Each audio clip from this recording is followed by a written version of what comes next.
Is your supplement hurting you or helping you? Where are you getting your supplements from? Do you even know what's in them? Have they been evaluated? And did you know there's a high possibility these things can be tainted with lead, mercury? They could be doped with different medications to help get quote unquote effects. Were you aware of that?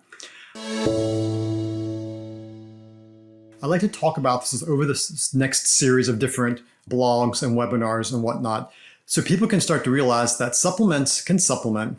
And as a physician, the very first thing we're supposed to do is no harm, which means if we're going to recommend something like a vitamin D to help with your immune system, we're going to recommend something to help with your gut function, at the very least, it should do no harm. However, it's kind of like the Wild West. When you buy things over the counter and they haven't been vetted and tested, you really are taking things into your own hands. So the next series of episodes, what I want to do is talk about these issues. Now, what are my references? When I talk about something this personal, this deep, the average person in the country right now is taking some kind of supplement. So this hits home for a lot of people.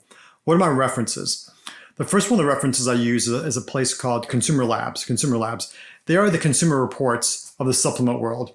They go out and find supplements, test them to find out if they have what they say they have in them, and if there's other things in there. The other thing is the FDA. The FDA seems like a reasonable place to go. However, the FDA typically only looks at medication, so they're not the best source because they don't look at all supplements. But if they are putting something out there, you know it's got to be a big issue.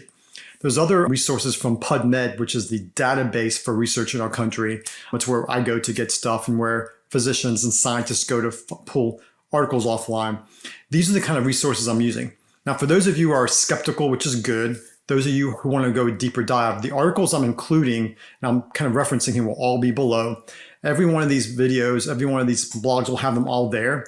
And there's even a resource that actually looks for, from the federal government, that looks and tests and actually has a database of over 1,000 things that have been tested to show what they're adulterated with. So this is a big deal, and I want to educate everybody about it so they know more about it. So what's the first principle to think about when using a supplement? The very first is do no harm. At the very minimum, if 3, 4, 5 years from now, I say fish oil doesn't work, I say vitamin D doesn't work, I want to at least know that no harm was done, meaning you didn't get other things that can hurt you. The second thing is when you say you're taking something, you want to know that what's on the label is actually in the product, which is one of the topics we'll talk about. And then you want to make sure there's nothing extra added in there over and beyond what's supposed to be in there. We'll talk a little later on about melatonin and the increased incidence of actually kids, pediatric patients, becoming toxic with too much melatonin for products. So these are some of the topics we'll be talking about over the next several series. So join me, share it. This is a big issue because the average American is using some kind of supplement. At the very minimum, you want to do no harm. So we're going to hop into it and start this series. I'm excited about sharing this information with you. One of the purposes of Richmond Integrative Functional Medicine is to educate, encourage, and empower. This is part of the education that encourages you to make the right decisions and empowers you to do them. One of the things we also do for all of our patients is we vet a lot of supplements. We actually vet everything we recommend for patients, and we have resources on our website for those who want to go to places where products are already vetted for you. So we're going to begin. I'm really excited to be able to share this information with you.